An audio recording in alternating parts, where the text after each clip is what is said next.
Have you ever been told that where you come from determines where you'll end up? Maybe your family struggled financially. Maybe you grew up in a cramped apartment with hand-me-down clothes and empty refrigerators. Maybe teachers, relatives, or even your own parents said, "Don't get your hopes up. People like us don't become successful." If those words have ever echoed in your mind, if you've ever wondered whether your background is your destiny, then Marcus's story will shatter every excuse you've ever believed about poverty, opportunity, and what's truly possible when you discover the one strategy that changes everything.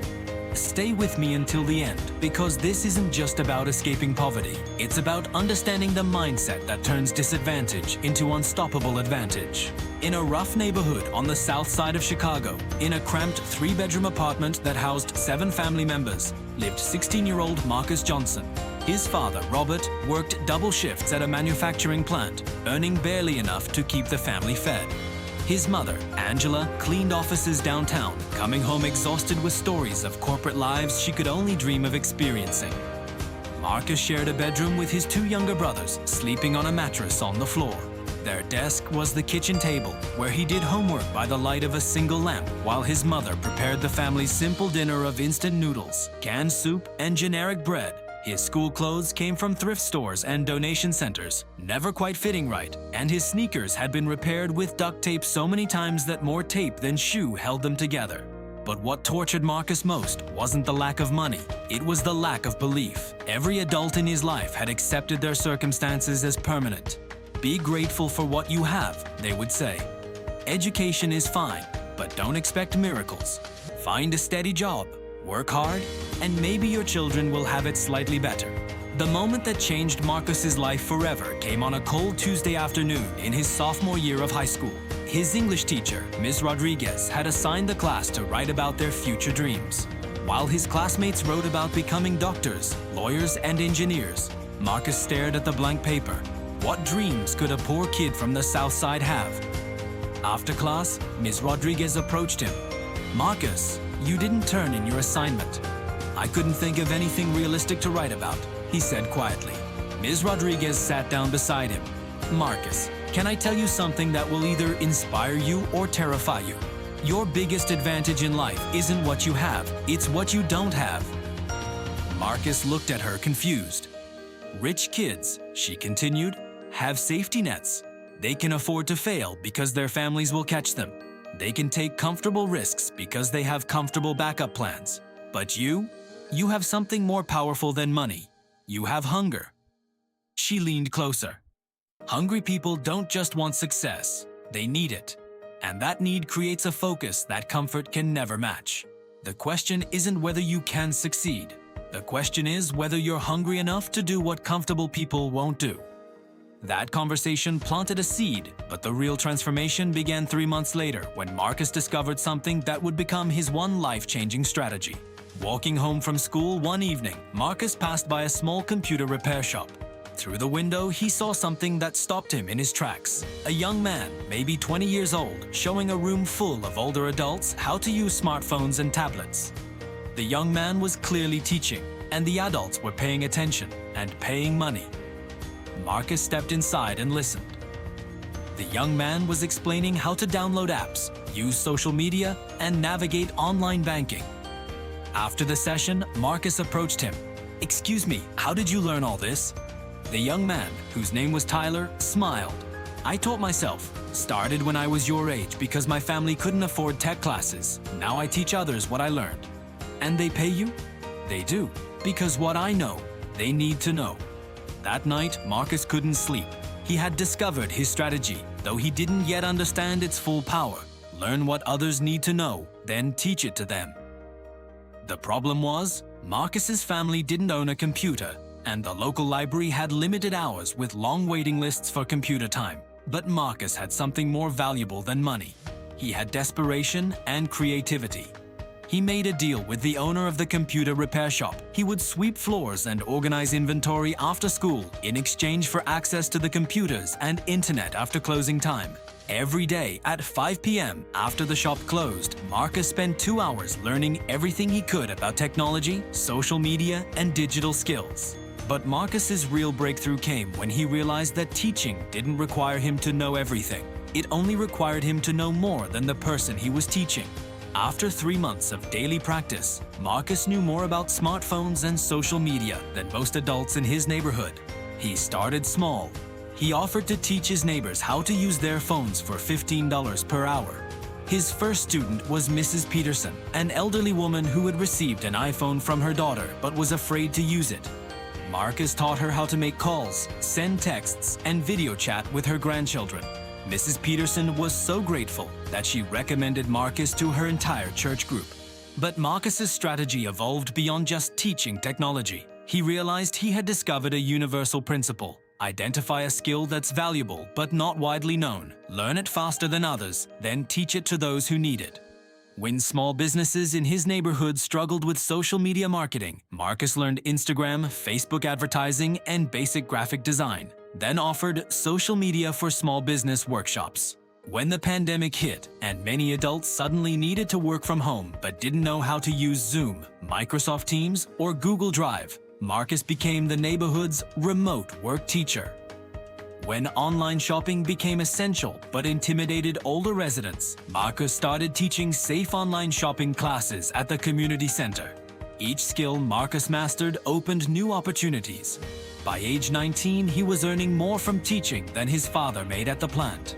But the real transformation came when Marcus realized his strategy could scale beyond face-to-face teaching. In his senior year of high school, Marcus made a decision that shocked his family. Instead of applying to college, he decided to create online courses teaching digital skills to people across America. "Marcus, you're throwing away your future," his father protested. "No, Dad," Marcus replied. "I'm creating my own future." Using the money he had saved from teaching, Marcus bought basic video equipment and created his first online course, Technology Skills for Seniors. He priced it at $97, affordable for most people but profitable for him. The course sold 300 copies in its first month, generating $2,100 in revenue. Marcus had made in 1 month what his father made in 8 months. But success brought new challenges. Marcus's family and neighbors couldn't understand how someone so young could be successful without following traditional paths. Some accused him of being lucky. Others questioned whether his success was legitimate. The criticism hurt, but it also clarified something important for Marcus. His strategy worked because he was willing to do what others wouldn't do. While his peers partied or complained about lack of opportunities, Marcus was learning new skills. While others waited for someone to teach them, Marcus taught himself. While others saw problems, Marcus saw teaching opportunities. 2 years later, Marcus's online education platform had grown to serve over 25,000 students across the United States. He offered courses in digital literacy, social media marketing, remote work skills, and basic technology training, all taught in simple language that ordinary people could understand. His revenue had reached $2.8 million annually, and he had hired 8 employees, including several of his former classmates. Marcus had become the successful online educator he never knew he wanted to be. But the most powerful moment came when Marcus's father, Robert, asked him for help learning to use a computer for work. "Marcus," his father said quietly, "I was wrong about education. I thought education was something that happened in schools. I didn't understand that real education is something you create for yourself." As Marcus taught his father to use email and navigate work software, he realized his success wasn't really about money. His success was about proving that background doesn't determine destiny. Hunger and strategy do. 5 years after that conversation with Ms. Rodriguez, Marcus owned a beautiful house in a nice suburb of Chicago. But more importantly, he had created opportunities for thousands of people who, like him, came from circumstances that seemed limiting. When people asked him for his secret, Marcus would say, "I discovered that poverty was actually my advantage. Rich kids learn skills for fun or status. Poor kids learn skills for survival. And when survival depends on learning, you learn faster, deeper, and more practically than anyone else." His strategy was simple but powerful. Find skills that create value for others. Learn those skills faster than your circumstances should allow, then teach them to people who need them. The cycle of learning and teaching created both knowledge and income. My friend, Marcus's story isn't just about escaping poverty. It's about understanding that your biggest disadvantage might actually be your greatest advantage. When you have nothing to fall back on, you develop something invaluable: the hunger to move forward. Here's Marcus's strategy that you can apply today. First, identify one skill that people around you need but don't have. Look at the problems, complaints, and confusion in your community. Every problem is a teaching opportunity. Second, learn that skill faster than seems reasonable. Use free resources: YouTube, online tutorials, library books. Your circumstances force you to be creative about learning, which often leads to deeper understanding than expensive courses provide. Third, start teaching before you feel ready. You don't need to be an expert. You just need to know more than the person you're helping. Marcus started teaching technology when he knew maybe 20% of what there was to know, but his 20% was exactly what his students needed. Fourth, reinvest your earnings into learning the next valuable skill. Create a cycle where teaching funds learning, and learning creates new teaching opportunities. Fifth, remember that your background is your qualification, not your limitation. You understand struggle in ways that comfortable people never will. Use that understanding to connect with and help others who share similar struggles. Marcus learned that being born poor doesn't mean staying poor. It means starting hungry. And hunger, when directed properly, is the most powerful force for change in the world.